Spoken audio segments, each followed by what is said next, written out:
Bien, sa isang success story, ang laging highlight ay kung ano ang hirap na dinanas nila bago nila narating ang tagumpay.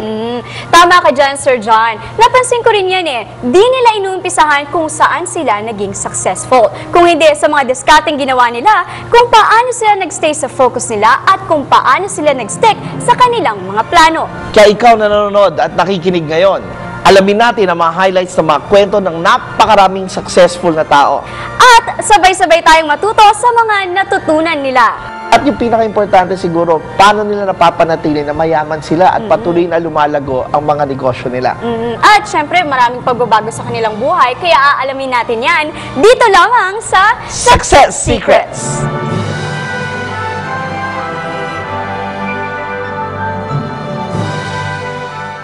Nabuhay sa piling ng kanyang ina dahil ang kanyang ama ay sumakabilang bahay. Sino ba naman ang mag-aakala na ang hindi nakatapos ng kolehiyo ay makapagpatayo ng sariling negosyo? Siya si Clark Zapata, ang President at CEO ng Blue Max, isang exporting company. Ngunit bago nakamit ang tagumpay, maraming hirap muna ang kanyang sinuong. Nandyang nagbahay-bahay para makabenta ng vitamins. Ngunit ang nakakagulat ay pinasok niya rin ang pagsisemento at pag-aasfalto ng mga kalsada. Halina't ma-inspire sa kwento ng buhay ni Clark Zapata. Alamin ang naging susi ng kanyang tagumpay Dito sa Success Secrets!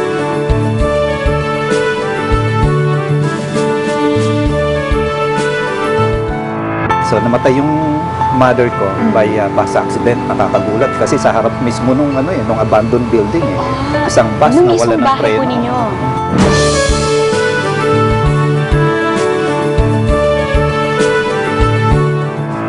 Talagang pakalat-kalat kami literally. And experience ko yung nagtutulak ng kariton.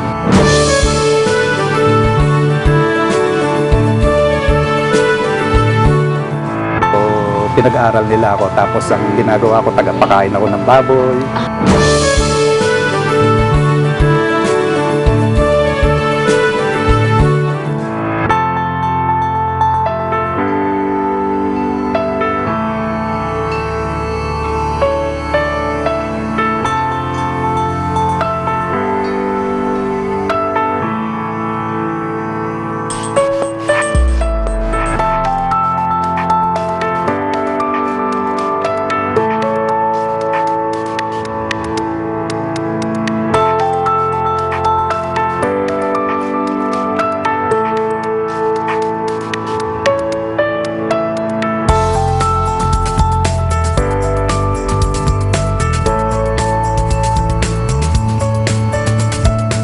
Bata pa ay naulila na sa kanyang mga magulang. Ang kanyang ama ay umalis ng kanilang bahay at mula noon ay hindi na niya nakita.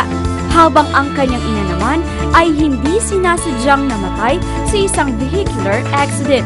So namatay yung mother ko by bus accident. Nakakagulat kasi sa harap mismo nung nung abandoned building eh. Isang bus na wala ng preno. I believe siya lang yung namatay. The rest are just mga injured lang. Dahil sa nangyari kung kaya't nagpagala-gala raw muna sa kalsada, kung saan doon nila naranasan ang maging palaboy at matutong mamuhay kasama ang ilang mga batang pulubi para lamang makasurvive. Talagang pakalat-kalat kami literally. And experience ko yung nagtutulak ng kariton. So experience ko yung tutulak ka ng kariton. Mangunguha ka nung kasi yung mga dyaryo, yung mga kahon, ng mga basura, piliin mo yung mga plastic. Alam ko yun, kinikilo yun, tapos mabayaran ka.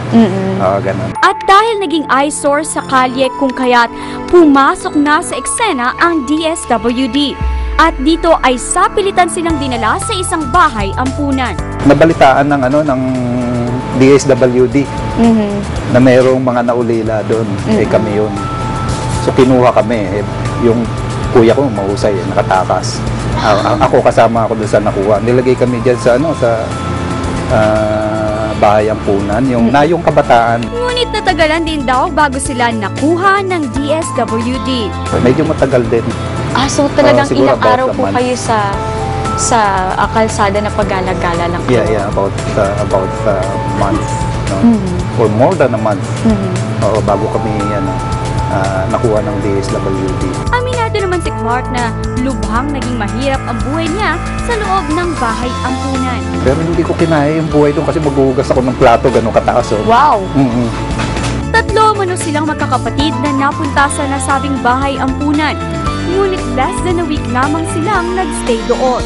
I remember na dinala kami sa Palawan, parang natipon kami nung santyuhin ko. Kasi syempre yun yung unang effect ng pagkamatay ng mother ko, which is Yes. pagsak kami sa bahay Sa ampunan. Dahil hindi pwedeng pag-alagala ka.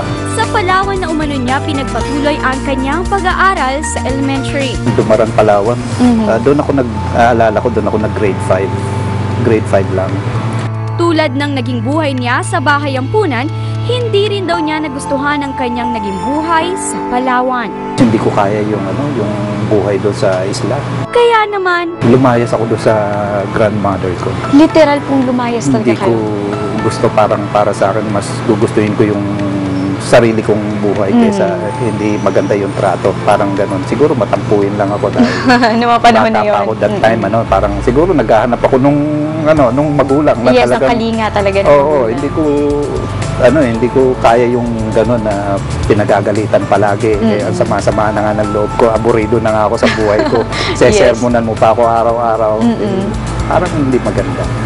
So, iniwan ko yung island. ngunit dahil walang pera kung kaya't hanggang kabilang lugar lamang siya nakarating. At ito ay Sa Brooks Point, Palawan. dito na umano niya muling ipinagpatuloy ang kanyang pag-aaral. Ngunit dahil ayaw na niyang pumasok sa elementary, bagamat grade 5 lamang ang kanyang natapos. Kung kaya't Nandaya ako doon. Kasi sinabi ko, tapos ako ng grade 6. Pero grade 5 lang yung tinapos ko. Gusto ko mag-high school. At nakapasa naman po kayo. Hinanapan ako ng credential. Siyempre, nasa na yung mga yung mga Diploma. transcript of record mo. Sabi ko, ma'am, naiwan po kasi ako lang mag-isa sa buhay ko. Wow, ang lakas ng loob niya talaga, sir, noong mga panahon na yun. Naiwan ko po, pwede po bang yung susunod na lang? mabuti na lamang daw at pinayagan siya. Sinabihan pa raw siya ng O sige, basta i-request mo kinakailangan habang nandito ka, matagal naman yung school year, i-request mo na sumulat ka or whatever, sumulat ka. pero alam niyo bang hindi na rin hinahanap sa kanya ang kanyang elementary records? Bakit kaya?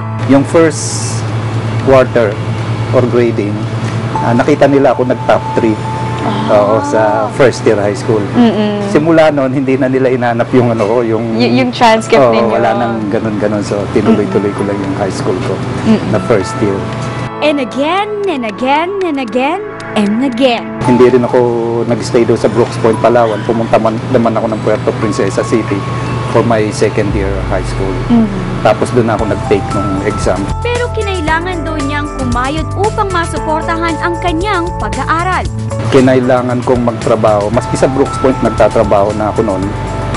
Ang karaniwang trabaho mo kapag ikaw nag-aaral, pag walang panggabi, magiging houseboy ka.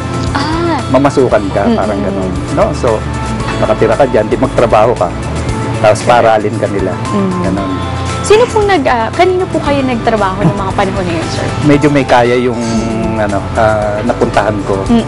So, pinag-aaral nila ako. Tapos, ang ginagawa ko, tagapakain ako ng baboy. Ganon, linis.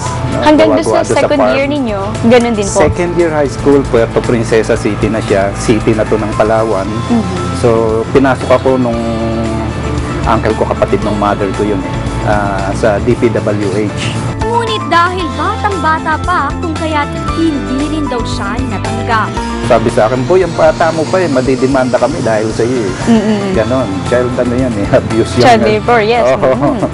Gagawin namin, abusuhin namin yung kabataan mo pag tatrabaho ka. So, hindi ako tinatanggap. Ngunit hindi raw maaaring hindi siya magtrabaho dahil wala siyang pangsustento sa kanyang sarili. Kaya naman, no choice daw siya kung pasukin ang pagiging...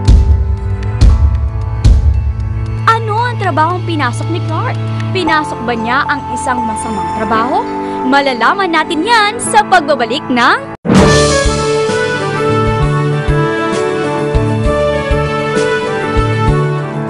Yung tanong mo kanina na na-deprive ba ako ng childhood ko, my answer is yes.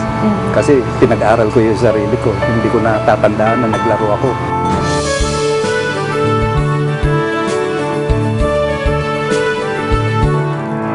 parang hindi mo malaman kung anong hinahanap mo. Siguro pag nawalan ka ng magulang, ganun talaga. Wala ka nang makikita.